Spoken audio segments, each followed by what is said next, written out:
A'udhu billahi minash shaitanir rajim. Bismillahir rahmanir rahim. Assalamu alaikum warahmatullah. Welcome to the first lecture of week 5. Uh, in the last week we were discussing chapter number 19, that is bulk deformation process. In that chapter we have discussed the rolling operation. Now in this week we are going to discuss the forging and the extrusion process. So let's start with the forging one. As it is a type of the deformation process, so the work is compressive in nature. It's the deformation process in which the work is compressed between the two dies, and we have discussed this before as well, that the deformation processes are compressive in nature, except in some cases, for example wire and the bar drawing, where we apply the tensile forces. So the forging operation is one of the oldest form of metal forming process that dates back to 5000 BC, and some common parts that can be made using the forging operation and that are still being made using the forging operation include the engine, crankshaft, connecting rods, gears, aircraft structural components, and some jet engine parts. So it can make parts ranging from very complex shapes to the simple ingots.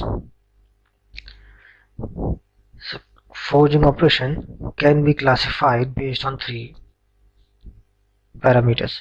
The first one is the temperature, and we have discussed this before, that all the deformation processes can be performed as a hot working and the cold working.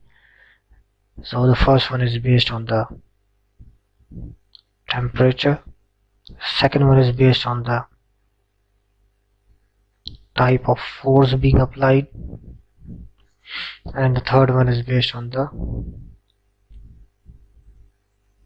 type of forging dies.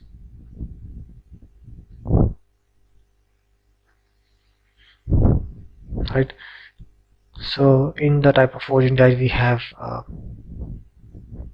open die forging, or we can have the impression die forging or the flashless forging. We will discuss these types in the next slide.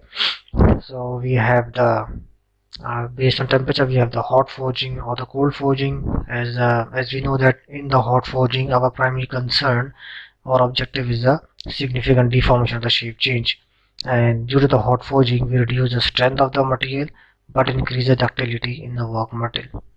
While in the case of the cold working or the cold forging, our primary objective is to increase the strength of the work part using by the strain hardening. Based on the type of force, forging can be divided into two types. The first one is the impact forging and second one is the press forging. So the impact forging are performed using the forging hammer, while the press forging are performed using the forging press.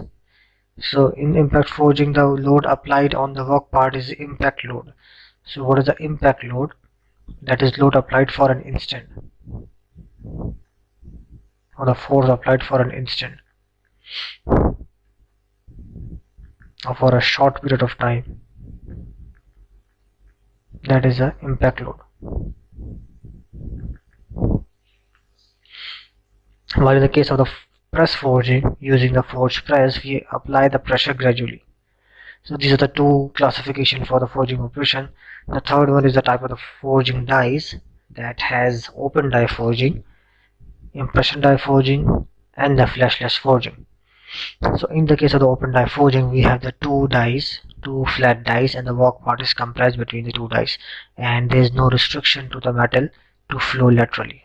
The metal has a liberty to flow laterally when being compressed. In the case of the impression die forging, die surface contain a cavity or impression. So we have a die cavity that has some impression over it that we want to impart onto our work part. So that is the impression dies.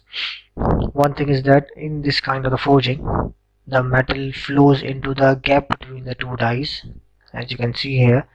So this extra metal in the gap between the two dies is known as the flash.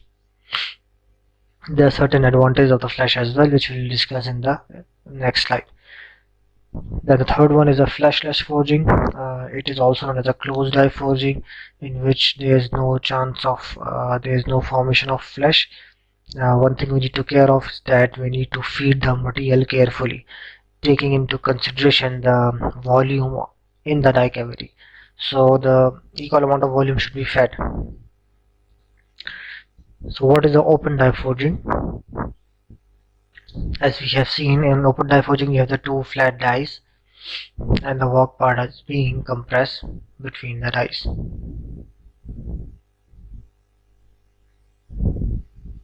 The force is being applied in this direction, compression. So deformation reduces height and increase diameter of work. So obviously when you are applying the pressure, the height is being reduced, but at the same time metal is flowing laterally, so which increases the height.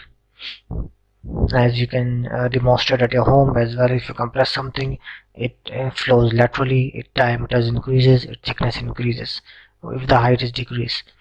So the common names for the open die forging is upsetting or upset forging. This is the ideal case, that is there is no friction between the dies and the work part. So in this case the homogeneous material will experience the homogeneous deformation. That means when there will be an increase in diameter laterally and it will increase homogeneously. Let's suppose if you have reduced the height of this one, so it will transform into,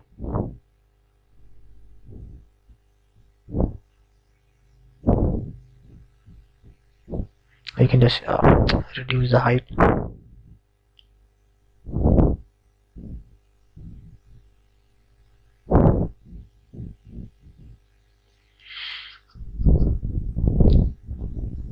So it will transform into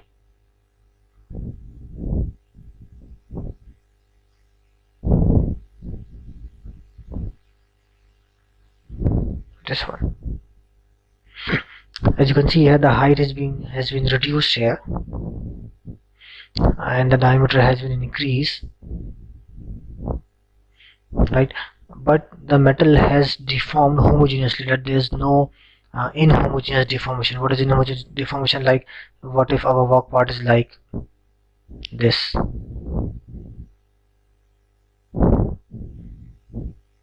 like this one? So the deformation is not homogeneous here. Some part has flown greater, while the metal in some part has, in some regions, hasn't flown that much compared to the other regions. So that is the inhomogeneous deformation, and we have experienced homogeneous deformation.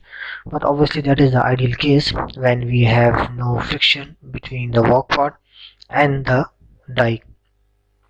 What if there is a friction between the work part and the die cavity? Let us discuss this one first. If there is a friction between the work part and the die cavity, then it will experience some inhomogeneous deformation like this one. So when you are performing the forging process, there is some deformation in the dimension. So the strain based on this deformation, we can write it as strain equals to natural log of, that is a true strain, h0 initial height divided by hf, or simply h, that is a true strain.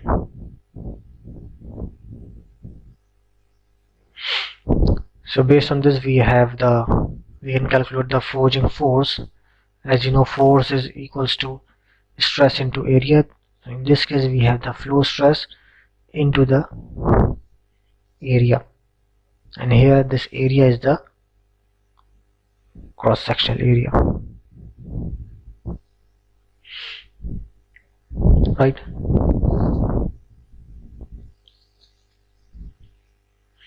And yf for the hot working, if you are performing the hot working, n would be equals to 0 and yf will be reduced to yield strength of that material, right? So this is our forging force. And if there is a hot working performed, then our strain hardening exponent would be 0 and the flow stress would be equal to the yield strength of that material. And we have studied what the yield strength is in the last lecture when we were discussing, in the last week when we were discussing the rolling operation and the stress strain and diagram.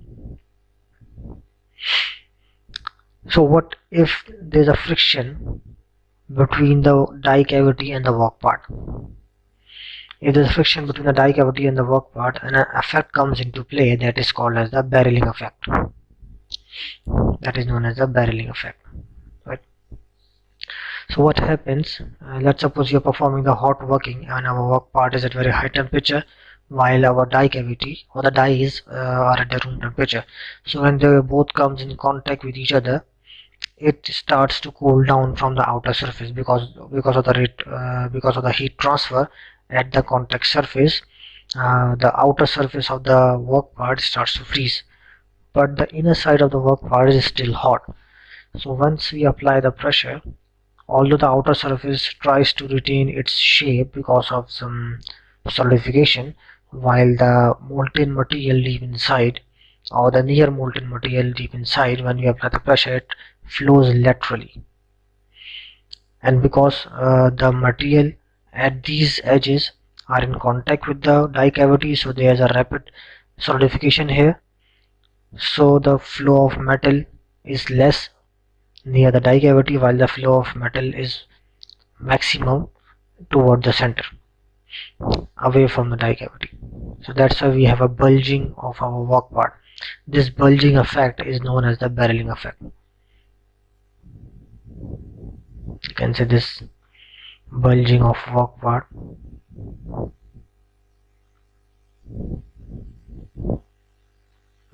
is called as the barreling effect. So obviously there's a change in shape and an inhomogeneous deformation, so it also affects the force that is required to perform the forging operation. As we know that the force is equals to flow stress into the cross-sectional area, but here we can see that there is an increase in cross-sectional area as well, and there's a change in the shape of the work part as well. So they both have increased the force required. So to account, when we take into account this change in the shape and inhomogeneous deformation, we add another factor that is called the shape factor, and the forging force would be equals to kf into A. What is kf? Kf is the shape factor, and that is equals to 1 plus 0.4 into the friction coefficient divided by h. So it's friction coefficient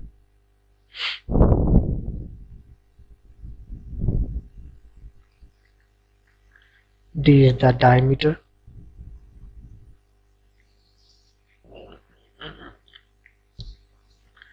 or any other contact surface,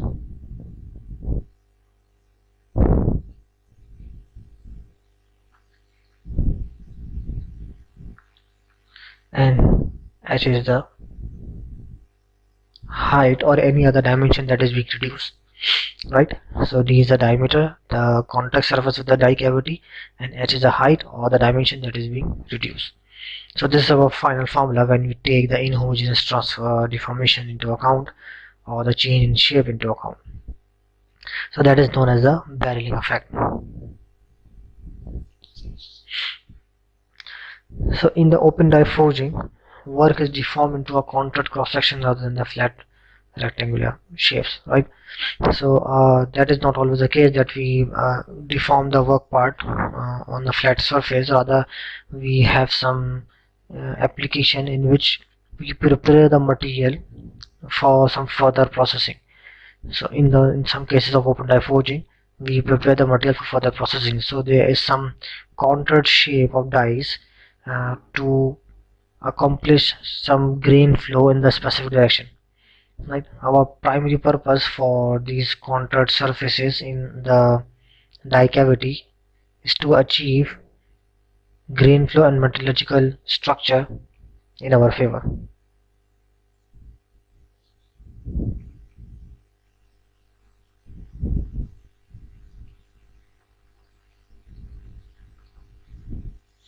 You can write to create a favorable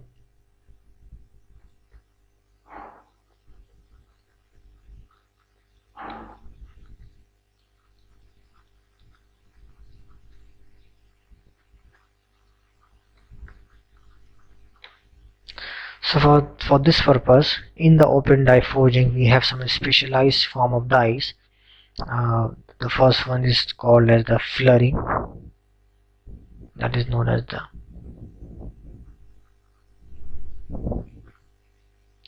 flurry. Then we have the edging. In the flurring, we have a convex shaped die cavity. It's a type of forging operation which we have the convex shaped die cavity, and its to function is to reduce the cross section and to redistribute the metal in a work part, right? So it reduces the dimension from the cross section and redistribute the grain flow. Then for the similar purpose, we have another one that's called the forging operation with this kind of die cavity is called as the edging, or we have the last one is cogging.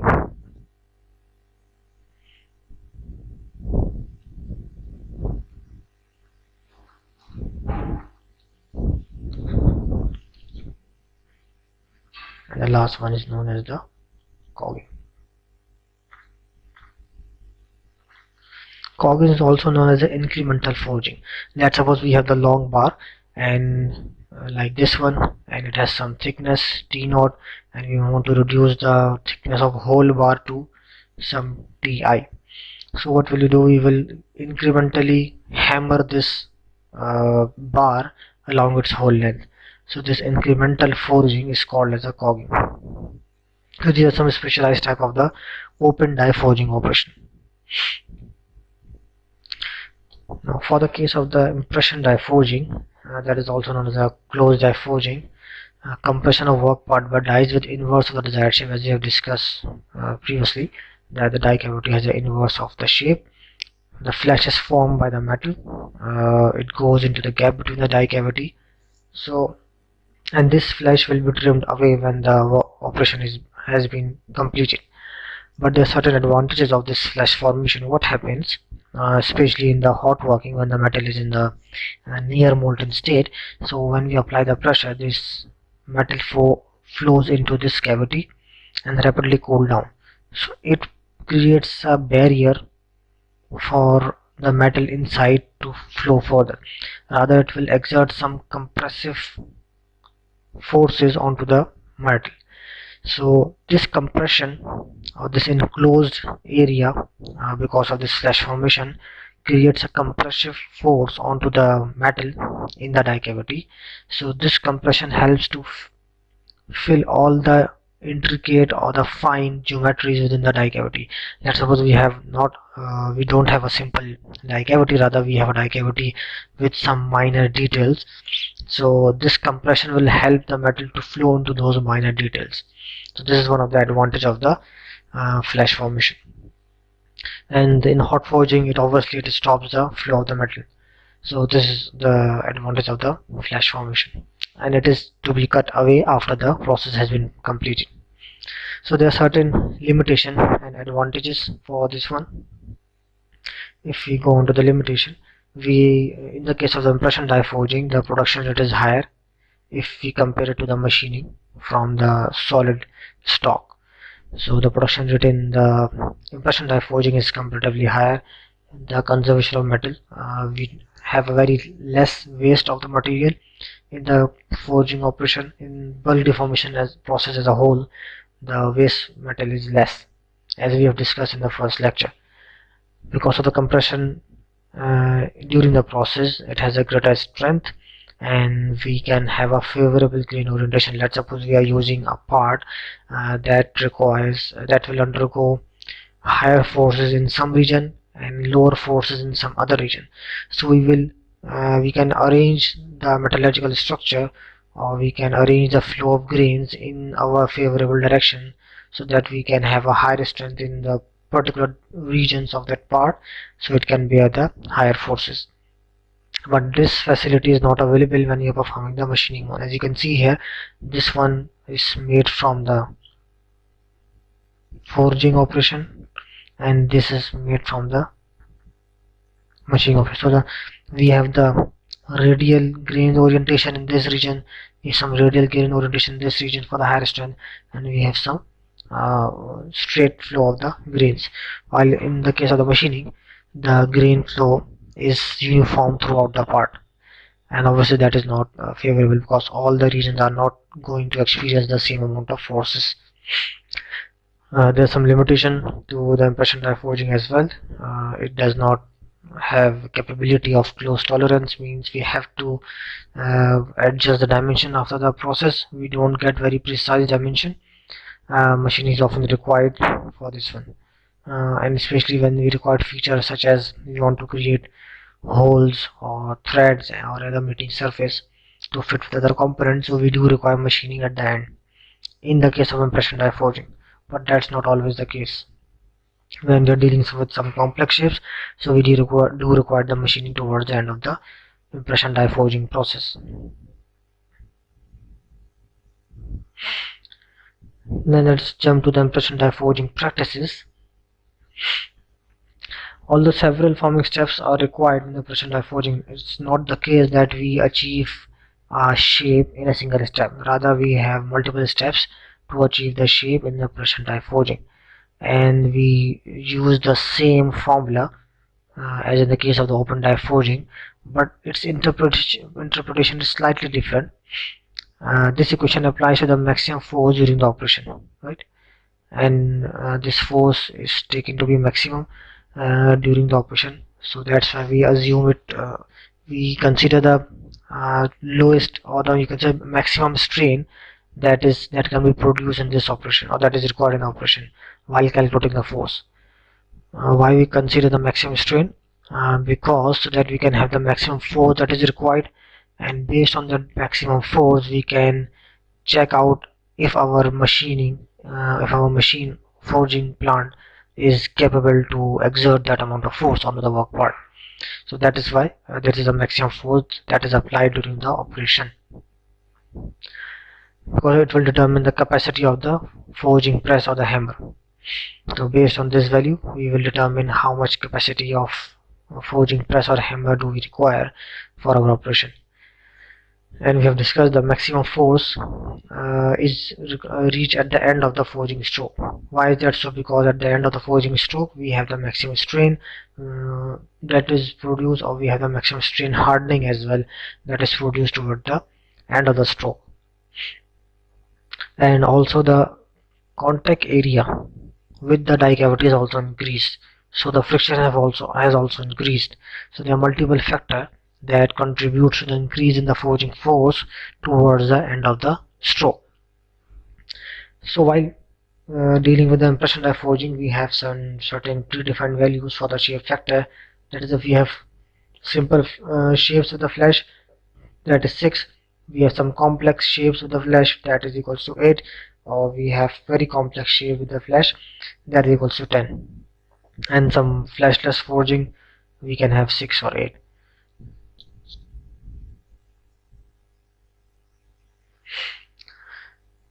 Now the last type of the forging process is the flashless forging. As we have discussed, in this kind of the forging process, die is in a closed cavity. There is no chance of flash formation. It is also known as a closed die forging. So one thing we need to take care of, that the starting part volume must be equal to the die cavity volume, right? So the whatever the volume you are feeding, it should be equal to the die cavity volume. It shouldn't increase that. So the process control more demanding than the impression die forging. So we have to have more control over the work part we are feeding, the amount we are feeding, and the force we are exerting. But at the end, the geometries we get are very symmetrical, or we can have a very controlled geometry in the case of the flashless forging. When we perform at very high tolerances, close tolerances, we call this flashless forging to be the precision flash forging process. Some common types that are common parts that are used using the flashless forging is the coining, a special type of forging process in which we impart some details onto the top and bottom surface of the part. The coins we use in our daily life as a currency, so it has some details impart onto the top and the bottom. That is the example of flashless forging. So let's jump to the machine which I use in the forging process. As we have discussed, we have two kinds of the forging processes based on the force applied. The first one is the impact forging, and the second one is the press forging. So in the impact forging, we apply the impact load, and that impact load is applied using the forge hammer. We have two types, the forge hammer and the forge press. So the applied impact load against the work part. So the impact forging is performed using the forging hammer, and we have two types of forging hammers. The first one is a gravity drop hammer, second one is a power drop hammer. A gravity drop hammer, in which impact energy is achieved from the falling weight of a heavy ram. So we have a very heavy ram here, and because of its weight, we achieve the obtain the required energy for the impact out of the work part. While in the case of the power drop hammer, the ram is accelerated using the pressurized air or stream of the fluids. So one of the common disadvantage for the impact forging is that the impact it exerts onto the work part is transferred on the floor of the building. So we need to have some basement of or the base of this forging hammer to avoid or to absorb the energy that is being transferred towards the floor. Some common process that are performed using the impact hammer is the impression die forging. So if you observe the diagram, we have the anvil, that is a base, and on the anvil we place the work part, and we have the ram that moves, or the tool you can say, and we have the frame that is carrying all the mechanism for moving the hammer or the ram, and we have the head containing the cylinder. The second one is the forging press, the press forging, in which gradual pressure is applied to accomplish the compression. So we have three mechanisms for performing this operation, either mechanically, hydraulically, or the screw mechanism. In mechanically, we have the drive motor and linear motion of ram, like in the case of the we can say motor, we have our drive wheel and the linear motion, that is a mechanical press. We have the hydraulic one, in which we exert pressure using the hydraulic pressure, and the third one is the screw mechanism which drives the ram. So in this we have the frame, we have the press stroke here, and the connecting rod between the ram and the press stroke. We have the guide ram here which guides the ram, and we have the die cavity and the forging table that absorbs the energy. So this is the forging process in the ball deformation. So we will start with the practical problems. So let's start with this numerical. It says a cylindrical workpiece is subjected to cold upset forging. So it's a cold forging. It means it will have some strain hardening. The starting piece is 75 mm in height and 50 mm in diameter. It is reduced in operation to a height of 36 mm. The work part has a flow curve of 350 megapascal and the strain hardening exponent of 0.17. Assume friction coefficient of 0.1 and says determine the force as the process begins at intermediate height of 62 and 49 and the final height of 36. So we have a starting cylindrical workpiece. Let's make a cylindrical workpiece here.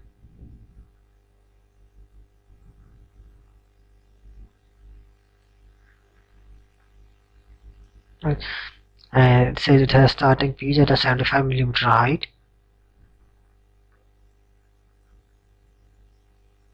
and 50 mm in diameter. Right.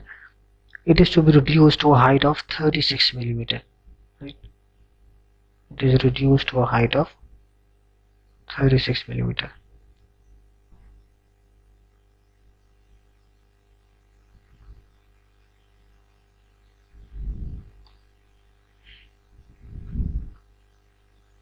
And some x diameter.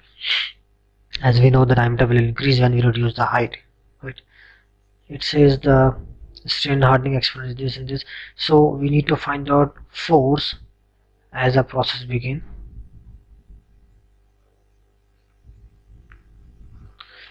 the force at H equals to 62, the force at H equals to 49, and the force at H equals to 36 millimeter. So we'll start by calculating the volume of the work part, because the volume is always constant when you perform the deformation process. So we have cylindrical part, so we have pi d square h, pi d square h by 4. Right. So it's equal to pi into 50 square divided by 4 into 75 millimeter. So the value is 147,262 millimeter cube.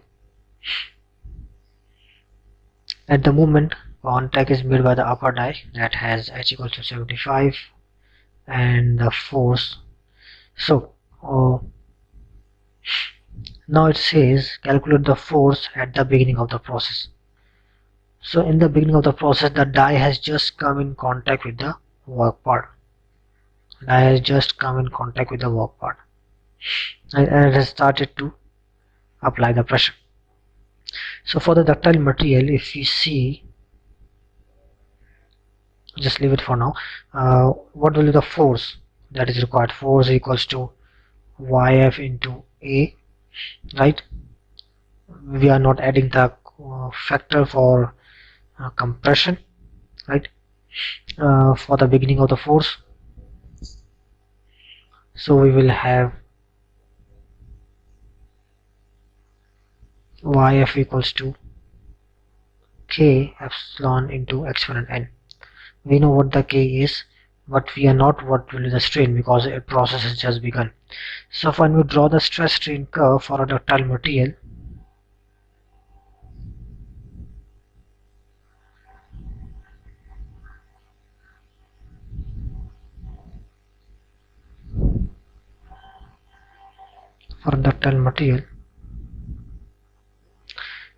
if we are not aware about the exact value of the yield point or the strain, so what we do, we take offset of 0.002 of strain, that is 0.002 of the strain, and we draw a parallel line to this stress strain curve. We keep on draw this parallel line, and the point where it strikes, that is the yield point of that material. So from this point there will be a beginning of deformation.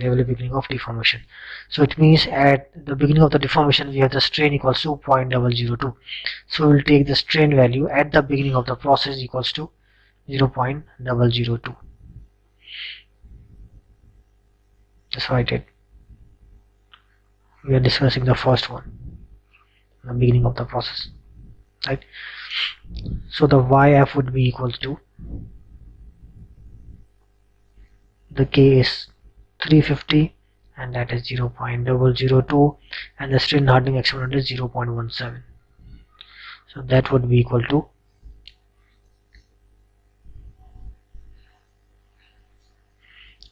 121.7 megapascal.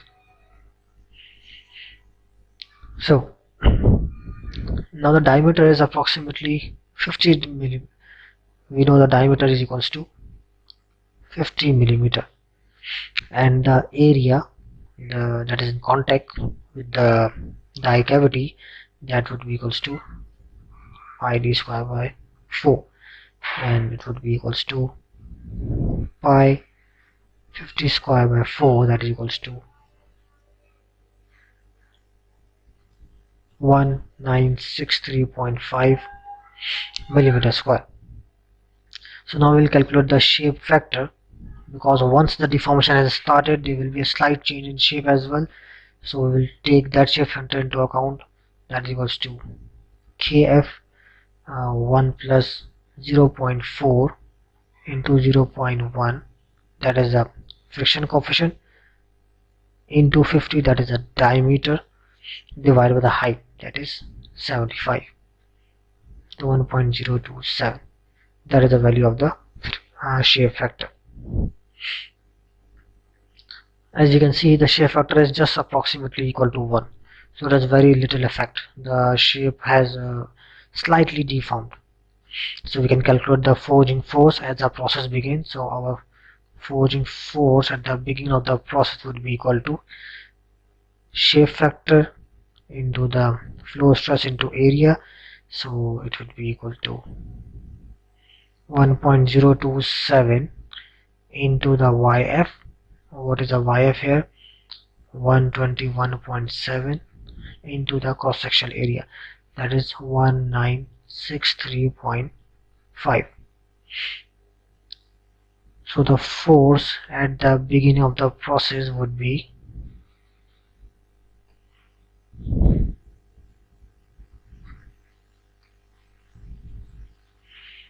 the force at the beginning of the process is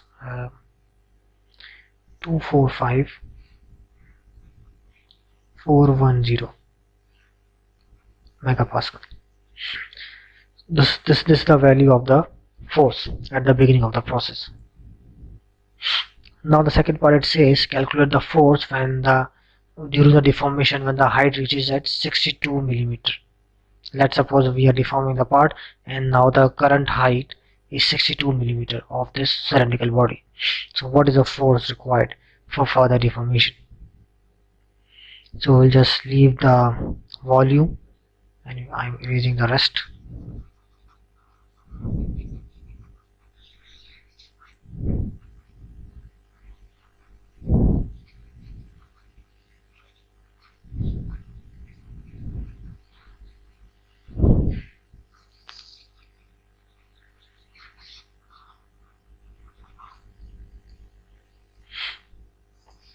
So for the second part, at h equals to 62 millimeter, so the strain value will be, now what is the initial height? The initial height is 75, the final height is 62, because we are finding out the force at the 62 millimeter. So what will be the strain value? That is ln of 1.21 and ln of 1.21 is equals to 0.1904. So we will have the flow stress equals to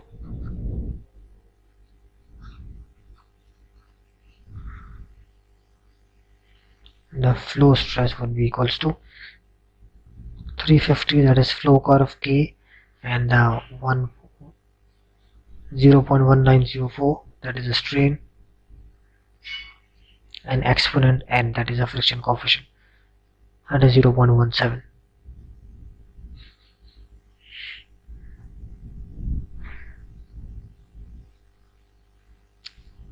So we'll have the value of 264 megapascal. This is the value of the flow curve, of the flow stress.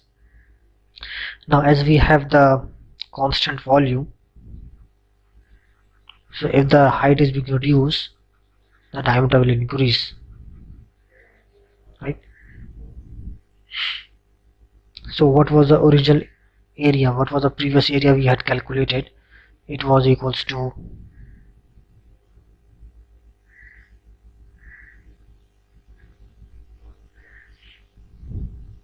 just write it down. Our original area was 1963.15 meter square at that time.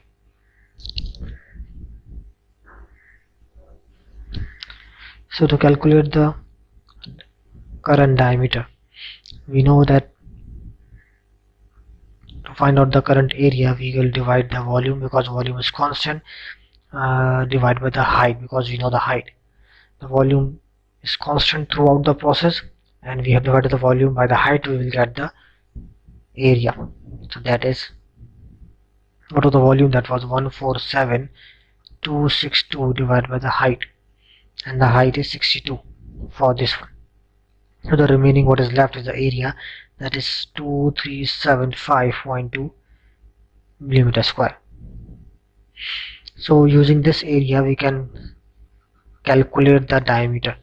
As you know that cross-sectional area is equals to pi d square by 4, or we have 4a divided by pi equals to d. We can have diameter equals to 4 into 2, 375.2 divided by pi under root.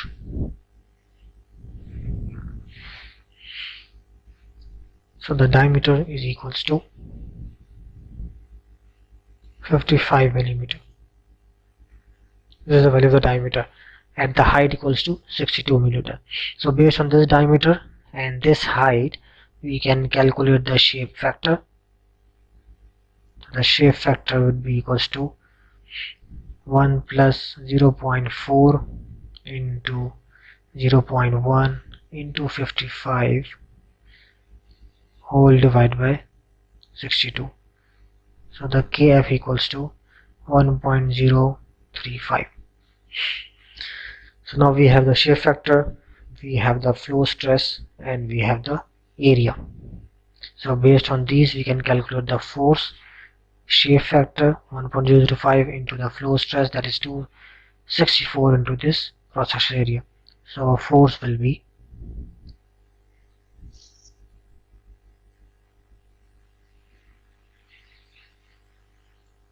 and the force is equals to 649,303 newtons. So this is our force that is required to reduce the height of the cylindrical part from 75 to the 62 millimeter. And in the same way we can calculate for the 49 and the 36 millimeter. So this is the end of this lecture. Should you have any question, you may reach me at the Google Classroom, or you can directly email me. Assalamu alaikum.